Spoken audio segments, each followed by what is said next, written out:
Welcome to IVF This, episode 162, IVF and Emotional Tolerance. Hello, hello, hello, my beautiful friends. I hope you are all doing so well today. We're going to talk about a concept or the concept of emotional tolerance. A lot of this podcast, like previous episodes, the underlying purpose is to help you recognize where you could build up more emotional tolerance, how you can build up more emotional tolerance. But I don't think I've ever specifically called it that or talked specifically to that idea. So that's what we're going to correct today. We're also going to talk about what it is, why most of us don't have a lot of emotional tolerance, and why it's important for us to build emotional tolerance. And also, because I want you guys to succeed outside of listening to this podcast, I'm going to tell you a few ways on how you can build up your emotional tolerance. So let's go. Let's do this. So, emotional tolerance is about being able to handle and manage intense emotions without falling apart, as many of us would describe it, or turning to unhealthy mechanisms for coping. It's really important for our mental and emotional well being, our overall happiness, to have a certain level of emotional tolerance. That level is subjective and it's going to be different for every individual, but having some amount of an emotional tolerance level is really important just for functioning as a human in everyday life. So, I think we can all be honest that a lot of us struggle with it. Probably most of us struggle with emotional tolerance just at its base, right? And there's a lot of reasons why. There's psychological reasons why, there's social reasons why, even biological reasons. So I'm going to kind of talk about it from like a big picture aspect, right? The psychological, social reasons why we don't have great emotional tolerance. And I'm going to talk about it kind of specifically in terms of dealing with infertility and IVF, right? So I'm going to pull some stuff from previous episodes because, like I said, this is kind of a sub Reddit sort of a situation that I talk about in all of the podcasts, or at least most of the podcasts, really do pertain to this idea of emotional tolerance. So I want you to think of emotional tolerance as being able to ride waves of your emotions, because that's how most emotions come. They come in waves, but it's about riding them without getting knocked over. Right? It's about acknowledging and accepting your feelings as they come without like freaking out or trying to immediately change them. It's about not shoving your emotions down, but rather like letting yourself feel them and figuring out ways to deal with them. I do want to be explicitly clear. I don't think any of us want to feel those uncomfortable emotions like anxiety or fear or grief or sadness. Like those aren't necessarily emotions that if we were to choose from a list of them, we'd be like, absolutely, that is my first round draft pick. I want sadness or I want grief. I think we can all understand that. The point of emotional tolerance is to be able to manage those when they do come, because you are a human. The cost of living as a human in this world, in any world, is having to deal with these emotions, having to deal with loss, having to deal with sadness, having to deal with anger or anxiety or any of those what we would deem as quote unquote comfortable or uncomfortable emotions, or some people will call them negative emotions. I don't necessarily use negative emotions because I don't think we need to have any like judgment on our feelings. I think that just makes our feelings more difficult to manage. But if that's not the case for you, like if you can call anger a negative emotion and you don't feel like you're judging it, that's totally fine. I'm not here to police your language. But we do want to develop those more healthy ways of managing the inevitable negative, uncomfortable emotions that you have in your life, right? So in psychology, emotional tolerance is part of what we would like globally talk about with emotional intelligence. It means your ability to recognize, understand, and manage all your emotions effectively. People who are good at handling emotional situations better also tend to bounce back from really stressful situations a little bit more easily, right? It's not to say they don't get some dirt or get scraped up on them when they're dealing with them. It just means that they can do it a little bit more easily. The way that I think about it is like emotional stamina, just like when an athlete will train their bodies to endure physical stress, we can train our minds to handle or endure emotional stress.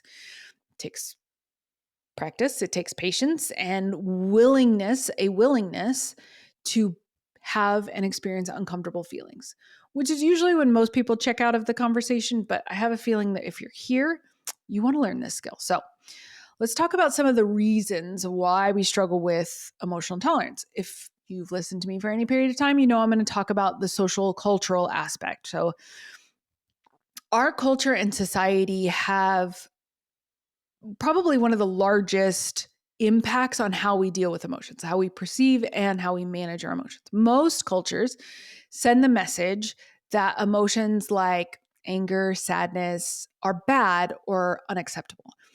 That can make us feel ashamed or guilty when we experience these emotions, which then makes it harder for us to tolerate them. And depending on what culture or ethnic group, what social group that you belong with, those can be even more challenging for you, right? So the example I use a lot is the angry Black woman trope, right? So it's not just that maybe your culture as a Black woman or a woman of color doesn't accept anger. It's also how you're viewed outside of your culture based on like the angry Black woman trope, right? So that's one of the biggest things that we have to take into consideration is how our society, how our cultures, both individually and collectively, think, feel, discuss, or identify emotions as being good or bad, that moral judgment of emotions. Society often expects family building, family planning to be pretty straightforward. And I think that that's a universal experience. I think we have so much evidence to support that it is a relatively straightforward process. And that's actually one of the reasons why infertility can be such a challenging attack on your identity, because we do believe it should be a pretty straightforward process. And when it isn't, it can lead and very often does lead to very intense emotional suffering. And this cultural script of expecting it to be straightforward when it might not be can make it even harder to navigate the ups and downs, that roller coaster of infertility. Like I mentioned, society, culture, whatever, tends to label emotions in like this good, bad dichotomy, this binary. And I think that the trouble with that is that it leads us to avoid or suppress those that are labeled as bad. Okay. And the avoidance or the resistance, I usually use the word resistance, but avoidance is true too, stops us from learning how to tolerate and manage our emotions, right? So if you've been told your entire life that you just need to smile your way through it, all the pain, all of the whatever, that is going to make you more predisposed to just trying to smile your way through all of the pain, but you're never having to actually process, deal with, or manage. You're probably going to be resisting, avoiding, or trying to distract yourself through your emotions. Another aspect, which is a big focus on this podcast, are personal beliefs or thought patterns, right? I talk about this all the time. Our personal beliefs and our thought patterns also play a massive role. Perfectionism, anyone, can make it really hard to tolerate our own emotional experience. Perfectionists set obnoxiously unrealistic high standards for themselves, ourselves. I will lump myself into that perfectionism because I do have a lot of perfectionistic traits. But we set these really high expectations for ourselves. And we, myself included, she looks away sheepishly. We can view that emotional vulnerability that comes with an uncomfortable emotion. We can perceive that as failure, right? And this mindset keeps us, again, the common theme is going to be resisting, avoiding, not accepting, right? Our emotions. It keeps us from processing them in a healthy way. If I think that emotional vulnerability is a failure or a weakness, well, I am going to do my level best to appear as hard or hardened as possible so that I get to feel like this illusion of invulnerability, right? And we could probably ask my husband about that experience for him, and he would say that rings true. But this is my podcast, not his. Okay, so perfectionism also creates a really rigid framework where deviations or any deviations from the ideal is seen as a failure. And I see this a lot with the idea that we have to be hopeful during our IVF journey in the 2-week wait, right? This idea of hopeful or optimistic, and that any deviation from that is perceived as a failure, that you're not doing it right and can actually impede your chances of a successful stimulation or a successful transfer round, right? That is a perfectionist ideology. When in reality, we're probably going to feel a little bit of hope. I don't know that many people would go through and physically, mentally, emotionally, and financially endure the things that we have to if there wasn't even just a kernel of hope or optimism. Now, that can be a shared experience, right? Optimism or hopefulness can be one or two of the emotions that we experience on the continuum. But because we think we have this very black and white view, we think that that's the only way that we should be experiencing what we're going through. And that's just not a realistic expectation, right? When that happens, that leads to really harsh self criticism and a continuation of that refusal to acknowledge the negative emotion, right? So that's part of the spin cycle that you get into, right? And so instead of seeing emotions as a natural part of life, which they are, perfectionists, myself, can sometimes view them as like obstacles leading to this cycle of suppression and increased emotional distress, suppression, increased emotional distress. And it's a spin cycle that it's very hard to break out of once you've kind of locked into that, right? Another aspect are like biological and psychological factors. Some of us are just wired to be a little bit more sensitive to stress and anxiety, which can make it harder to like tolerate intense emotions. Early life experiences, attachment styles play a huge part in this. If you didn't get a lot of emotional support as a kid, you might find it tougher to handle emotional stress as an adult. That doesn't mean there's something fundamentally wrong with you or that you have done something wrong. But this is just one of those things that we have to take into consideration, that you might not be able to just sit there and not think of the worst possible situation or outcome of your IVF cycle. It might be that we have to play more of the middle ground of like, well, okay, I'm going to give myself, I call this equal airtime. I'm going to give myself, 5 minutes to worry about all the terrible things that could happen and what that might mean for my life. But I'm also going to give myself 5 minutes where I get to unabashedly imagine and dream and hope for what my future could look like, right? So if you're more predisposed to stress and anxiety and catastrophizing, then walking into a cycle thinking you should not ever be doing any of those things is not realistic and will only come back and bite you in the ass later. Our brains play a role. Some people have a more reactive amygdala, the part of your brain that processes emotions. I don't think there's any like definitive way of diagnosing this, but I think people who tend to be like neurodivergent, only because that's also a group that I fit into, we can be more reactive. So I think, yes, our amygdala is probably a little bit more sensitive. That doesn't mean it's exclusive to the neurospicy community. It just means that that's something to be aware of, right? Maybe we don't have to gaslight ourselves and tell ourselves it's not that big of a deal. Maybe it really is a big deal. Maybe it wouldn't be the same kind of big deal to someone else, but it doesn't mean it's not a big deal for you, and that can be okay, right? And so that sensitivity, right, that reactive amygdala, rejection sensitivity dysphoria, right, that sensitivity can make it really hard to tolerate emotions without feeling overwhelmed.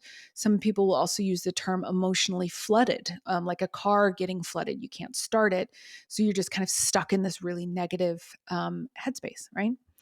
Early trauma and neglect can make it difficult to develop healthy coping mechanisms. If you grew up in an environment where your emotions weren't validated or supported, you probably, maybe, might struggle with emotional regulation as an adult, right? So, why is it important for us to develop this skill of emotional tolerance? Well, it enhances mental health and mental well-being. I mean, there's no better way to describe it. Getting better at emotional tolerance is a key for stable, healthy emotional expression, stable, healthy emotional well-being, mental health, all of those things, right?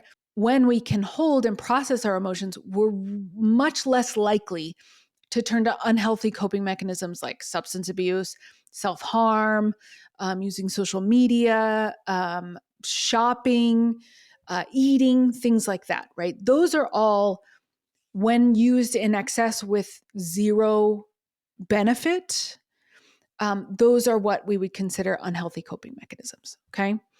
Being able to regulate our emotions in a healthy way reduces the risk of anxiety, depression, and a lot of other mental and physical issues, health issues, I should say. For example, when with people who have a really high emotional tolerance, we can hit I don't know why I lumped myself in the emotional tolerance. That's something I'm still actively learning on. But when people with high emotional tolerance, when they can handle those stressful situations, they can handle those setbacks a little bit, not better. I'm not a huge fan of that word, because then I think, again, it goes back to that judgment, but they just handle it differently. They maybe won't even turn to the negative coping skills or coping mechanisms, or maybe they just spend less time there, right? So they might transition out of that stressful situation a little bit quicker, a little bit more seamless than someone who doesn't have a whole lot of emotional tolerance. That they can still feel anger, sadness, frustration, but without becoming overwhelmed by them, which really helps prevent these emotions from escalating into more serious mental health problems, or going too far into the world of negative coping skills. This is a part that I have worked very hard on, because it does improve relationships. Emotional tolerance is really crucial for healthy, well-functioning relationships. When we can manage our emotions effectively, we're better at communicating openly and empathetically with other people, which leads to then stronger, more supportive relationships, reduces conflict, all of which can be caused by miscommunication or emotional reactions or overreactions. In a relationship where both partners have like high emotional tolerance, conflicts can be resolved much more constructively. Instead of reacting defensively or shutting down, partners or friends, right? You can use it interchangeably, can express their feelings more openly and work towards understanding each other's perspectives, right? This creates a much more supportive and trusting relationship dynamic. This is kind of the aspect of why I have, over the last several years, tried to increase my emotional tolerance, because I do have rejection sensitivity dysphoria, which is a symptom of ADHD. I can react very strongly in situations, and I can become very overwhelmed with my emotions very quickly. And so my relationship with my husband and my relationship with my kids, I knew I wanted it to be different. And so that was one of the main drivers for me working on that, just personally. It can promote a sense of a growth mindset or resilience. I have like a double-edged sword around resilience, because the only way we develop resilience is that we have to go through some really hard shit. I mean, that's the only way you get resilient. You don't get resilient by just skipping along throughout your entire life. You get it by going through stuff. So developing emotional tolerance as individuals is really helpful in learning to navigate those really challenging, emotionally challenging situations. So we can actually develop a greater sense of self-awareness and emotional intelligence. That enables us to handle future stressors more effectively and adapt to life's inevitable ups and downs. It develops, it's a key part of that growth mindset. There's a great book, I think it's by Carol Dweck, maybe. I might be the wrong author, but it's called Growth. No, it's called Mindset, where the author talks a great deal about a fixed or a closed mindset or an open or growth mindset. Those terms are used interchangeably. It's a fantastic book. I highly recommend it. But how that can lead us to be more resilient as we go through life struggles. When we're going through infertility and IVF, there are the ups and downs. There is the emotional roller coaster. I don't think there's any amount of work that you can do in like a self-help or a mindset way that would eliminate the inevitable ups and downs of IVF. Now, we can do a lot of what's called mitigation, right? I can provide you tools and resources and ways to help build your emotional tolerance. But to expect yourself to not have any negative emotion during an IVF or infertility journey is not a realistic expectation. And it's not fair for you to hold that standard for yourself because you'll never meet it, right? Because I think we all understand that infertility and IVF bring a unique set of emotional challenges with the fear of the unknown, the stress of the treatments, the disappointment when we get negative results, and the hope that keeps kind of ebbing and flowing. It kind of comes and goes. Any one of those emotions or any one of those experiences can be very overwhelming. So to have them kind of back to back is very challenging. And, as we kind of discussed at the beginning, society often sets up realistic expectations with like, oh, you just decide you want to have a baby and then you have a baby, or sometimes it just happens, but it's a relatively straightforward or easy process. And when it's not, so these are very complex, very dynamic experiences and emotions that we have. And then you kind of add on the normal, natural, expected fears about never becoming a parent or even becoming a parent. There are fears. There are people in this world that fear what is going to happen if this actually is successful, right? And there's nothing wrong with that. It doesn't mean you don't want it as much as the next girl. It just means that your fear is a little bit more in the future as well. The emotional tolerance, though, helps us. It allows us, I should say, to acknowledge the fear without letting it take over our lives. So how do we embrace emotional tolerance, right? So first and foremost, you got to acknowledge and accept your feelings. And acceptance doesn't mean you have to like it. Acceptance doesn't mean, oh, I'm totally cool with feeling angry. It just means I'm feeling angry, right? And not I'm an angry person, not I'm an anxious person. I am feeling angry in this moment. I'm feeling anxious in this moment, right? It's very situational. If emotions are like waves, there's not one sustained wave for the entirety of an experience. It's going to come and go. You're going to get ebbs and flows, and that's natural and that's normal, and your emotions are no different. The next one is self-compassion. It's been a while since I used this phrase, but I used to use it in my podcast episodes all the time, like a drinking game. Compassion, compassion, compassion. That is the key to so much of our experiences. Compassion for other people, and then self-compassion. I think I talk more about self-compassion because I think if you're attracted to my particular brand of mindset and work, you probably are pretty freaking hard on yourself. You can probably be a grade A-hole to yourself. I can be. I haven't outgrown that at my grown age of 40. But that's one of the things that we want to kind of cultivate is this idea of compassion. When you build compassion for yourself, you're innately going to be more compassionate to other people. When you're more compassionate towards other people, you're more likely to be more self-compassionate, okay? So mindfulness and staying present. Mindfulness can be incredibly helpful during infertility and IVF. Mindfulness is about staying present in the moment, right? That the thing that I said about acknowledging and accepting your feelings. I am feeling anxious right now. I am feeling nervous right now, right? That's staying present in the moment and not getting lost in worries about the future or regrets about the past. This helps to reduce anxiety as it comes with the journey, but it's about paying attention to the present moment without judgment, right? Which can help individuals become more aware of their emotional experience and reduce reactivity. Breathing techniques. I am a big fan of breathing and breath work. Breathing techniques are really simple, really powerful tools for managing intense emotions. Breathing controls, deep controlled breathing can help you calm your central nervous system and make emotions feel more manageable. I talk about this a lot on the podcast, that our brain can't differentiate between physical danger and mental or emotional danger.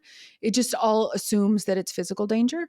So when you have those moments where adrenaline is just pumping through your body, one of the natural things that adrenaline does is it moves all your blood to your arms and legs so that you can outrun whatever danger there is. But it will also quicken and shallow your breathing. And so, what deep breathing exercises do, it actually allows you to reassure your body and your brain in like instantaneously that you are not in danger. So, just by taking slow, controlled, deep breaths for however long you feel until you feel grounded, one of the fastest ways that you can regulate yourself. Cognitive behavioral techniques, I talk about CBT, or acceptance and commitment therapy, which is actually my favorite brand. But it can help to reframe those negative thoughts, reducing, when we reframe those negative thoughts, it really does reduce the impact of them. And then there's the emotional awareness and labeling, right? That kind of goes into acknowledge and accept. And then kind of gradual exposure and acceptance, right? When I say that, I don't mean like go and put yourself in an extremely stressful situation, or go put yourself in an environment or a situation where you're going to be treated poorly so that you can build that up. That's not what I mean at all. I just mean that use any and all experiences of uncomfortable or negative emotions as like, oh, this is part of my exercise, right? Instead of bicep curls, I'm having to deal with this flood of embarrassment or shame or something like that. Use any and all opportunity. You're not going to use them all. Nobody uses them 100% of the time.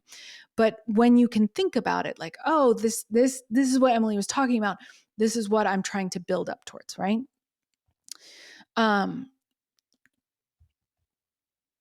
So those are kind of mechanisms that you can use to build up that emotional tolerance. And so much of it is just about being willing to slow down for just a moment, just a hair of a moment, so that you really can sit in the, okay, I don't have to react to this.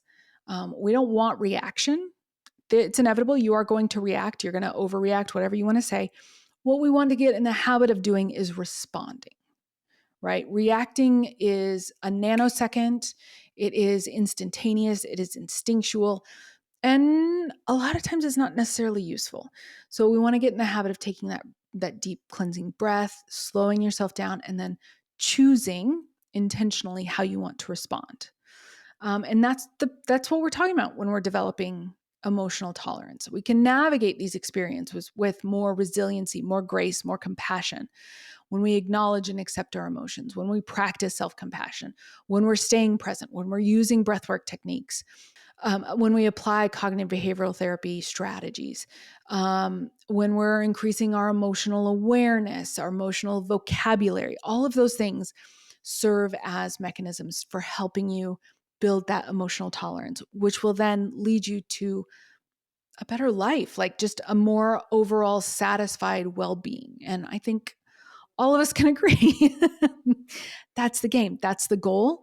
And I guess that's the goal outside of getting our baby and our family that we want. So I want that for all of you. I always want your heart's desire. And if your heart's desire is to work towards this, I'm happy to be a resource or an assistant outside of the podcast, anything like that. I am here. So you can book your Take Back Your Life call, which is the consultation call. You can get coaching. You can see what it would be like to work together, all of those things. At either my website, www.ivfthiscoaching.com, or on any of my social media handles at ivfthiscoaching. So hope you have a great week, and I'll talk to you soon. Bye-bye. Thank you for listening to this week's episode of IVF This. If you like what you've heard, click subscribe and follow to make sure you don't miss an episode. And if you want to learn more, head over to www.ivfthiscoaching.com to learn how to work together.